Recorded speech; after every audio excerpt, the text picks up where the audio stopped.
प्रिय विद्यार्थियों, आज हम कार्ल मार्क्स के द्वंद्वात्मक भौतिकवाद संबंधी सिद्धांत को समझने का प्रयास करेंगे। मार्क्स ने द्वंद्ववादी विचारों को हीगल से ग्रहण किया और हीगल के विचारों को समझकर उसने यह पाया कि हीगल के विचार से वे पूरी तरह सहमत नहीं थे। जहाँ हीगल यह मानते थे कि द्वंद्व के पीछे विचार ही प्रधान होते हैं, वहाँ मार्क्स ने द्वंद्व के भौतिकतावाद को ज़्यादा महत्व दिया। उन्होंने कहा भौतिक पदार्थ ही हमारे विचारों को बदलते हैं, किसी भी द्वंद्व के पीछे हमारे भौतिक विचार ही ज़्यादा महत्वपूर्ण होते हैं। तो इस तरीके से द्वंद्व की प्रेरणा हालांकि हीगल से उन्होंने ली, मगर हीगल से वह पूरी तरह सहमत नहीं होकर हीगल के विचारों को उन्होंने स्वीकार तो किया द्वंद्व के, मगर उन्होंने उसमें भौतिक पदार्थों को ज़्यादा महत्व दिया। कार्ल मार्क्स ये मानते हैं कि प्रत्येक वस्तु में, प्रत्येक युग में या जो भी चीज़ें संसार में हैं, उनकी तीन अवस्थाएं होती है: वाद, प्रतिवाद और संवाद। वह ये मानते हैं कि प्रारंभ में, प्रत्येक युग में, प्रत्येक व्यवस्था में वाद वाली स्थिति होती है, यानी कि उसमें किसी भी तरह का अंतर्विरोध देखने को नहीं मिलता, मगर धीरे धीरे उस अवस्था में ही एक अंतर्विरोध उत्पन्न होने लगता है और वह अंतर्विरोध प्रतिवाद के रूप में सामने आता है। यानी दो अलग अलग हित वाले समूह या दो विपरीत हितों वाले समूह उसमें धीरे धीरे हमें स्पष्ट दिखाई देने लगते हैं, और यह स्थिति उत्पन्न होने के बाद उनमें संघर्ष उत्पन्न होता है।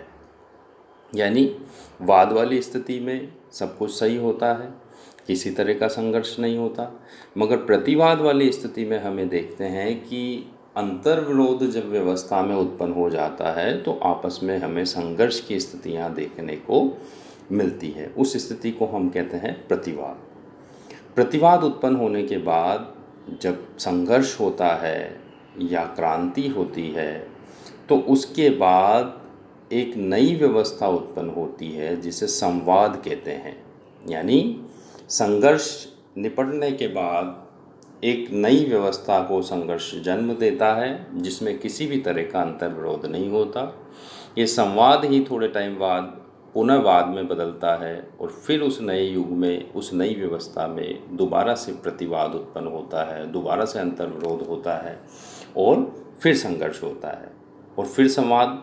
यानी कि कहने का तात्पर्य ये है कि युग परिवर्तन या किसी भी अवस्था में परिवर्तन के लिए वाद, प्रतिवाद और संवाद की स्थितियों से ही गुजरा जाता है। अब हम मार्क्स के द्वंद्वात्मक भौतिकवाद सिद्धांत की विशेषताओं को समझने का प्रयास करेंगे। देखिए, कार्ल मार्क्स ये मानते हैं कि जो भी पदार्थ है वो चेतना की उपज नहीं है, बल्कि चेतना स्वयं पदार्थ की ही सर्वश्रेष्ठ उपज है। यानी वो ये कहते हैं कि चेतना से पदार्थ उत्पन्न नहीं होता, बल्कि पदार्थ किसी भी चेतना को जन्म देती है। यानी कि यहाँ पदार्थ को वो महत्वपूर्ण मानते हैं। तो उनकी पहली विशेषताओं को अब हम अगर बिंदुवार पढ़ने की प्रयास करें या समझने का प्रयास करें, तो मार्क्स ये मानते हैं कि प्रत्येक वस्तु गतिशील है। मार्क्स की जो पहली विशेषता इस सिद्धांत की हम मान सकते हैं वो ये है कि संसार की प्रत्येक वस्तु जो भी है सभी गतिशील होती है। यानी संसार में कुछ भी स्थायी नहीं है, सब कुछ अस्थायी है, सब कुछ गतिशील है, सब कुछ परिवर्तनशील है और उनको बदलना ही है। यानी एक अवस्था से दूसरी अवस्था में उनको जाना ही होता है। कोई भी पदार्थ निष्क्रिय नहीं होता, सभी पदार्थ सक्रिय होते हैं। दूसरी विशेषता जो कार्ल मार्क्स के सिद्धांत की है वो ये कहते हैं कि विकास हमेशा अंतर्विरोध और मतभेदों के कारण होता है। यानी वस्तु में जो अंतर्विरोध है, व्यवस्था में जो अंतर्विरोध और मतभेद है, उसके कारण संघर्ष होगा और संघर्ष के कारण ही एक नई व्यवस्था जन्म लेगी जो विकास को के लिए जिम्मेदार है या विकास उसके माध्यम से होता है। तीसरी विशेषता कार्ल मार्क्स बताते हैं कि पदार्थ विश्व का मूल है और वास्तविक है।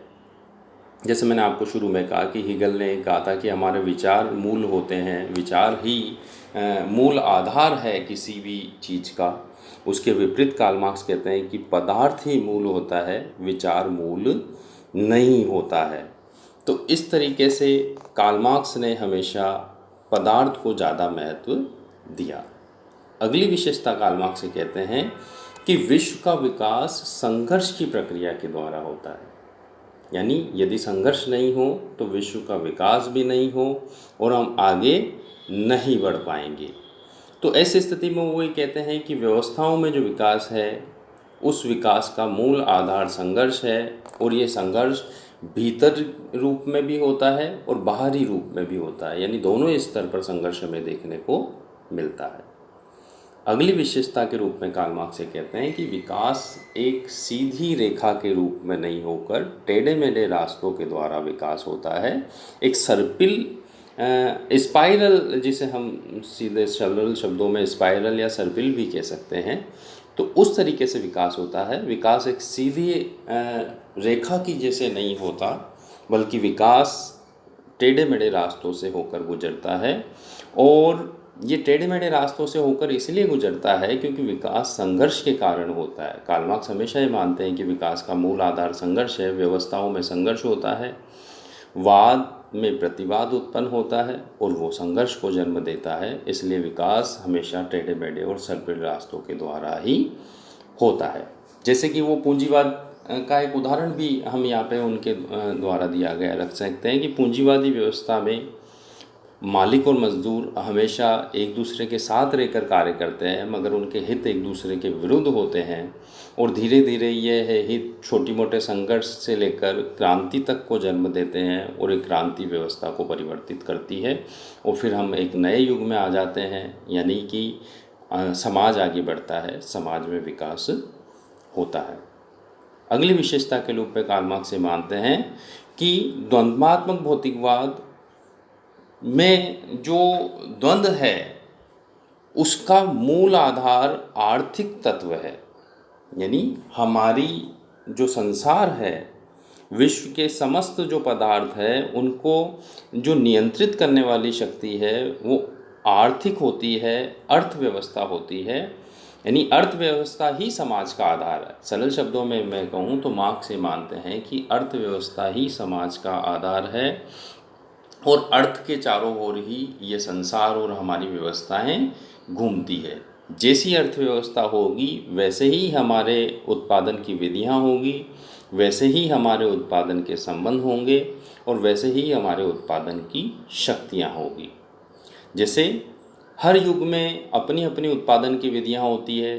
हम जानते हैं कि कृषक युग में हम उत्पादन की विधियों को देखें तो कृषि कार्य प्रधान था, उत्पादन के संबंध कृषक और सामंत और कृषकों के बीच में थे। तो इसी तरह से हम इस चीज़ को आगे भी समझ सकते हैं। तो कुल मिला के कहने का मतलब ये है, कार्ल मार्क्स के सिद्धांतों की विशेषताओं को हम समझने के बाद, कि मार्क्स ने इन विचारों को, द्वंद्व के विचारों को हीगल से ग्रहण किया था, किंतु हीगल के द्वंद्व में विचारों को प्रधान मानने वाली बात को उन्होंने स्वीकार न करके उन्होंने कहा कि संसार में भौतिक पदार्थ ही महत्वपूर्ण होता है।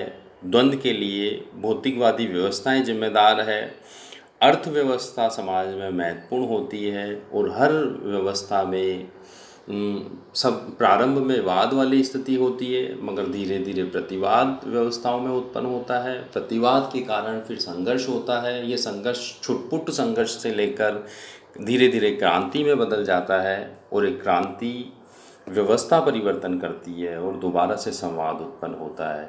मगर कुछ वर्षों तक संवाद की स्थिति रहने के बाद फिर संवाद वाद में बदलता है और फिर पुनः ये संघर्ष प्रारंभ हो जाता है। तो इस तरीके से कार्ल मार्क्स के विचारों को आज हमने समझने की कोशिश की। आपके अगर कोई भी प्रश्न है तो आप पूछ सकते हैं। धन्यवाद।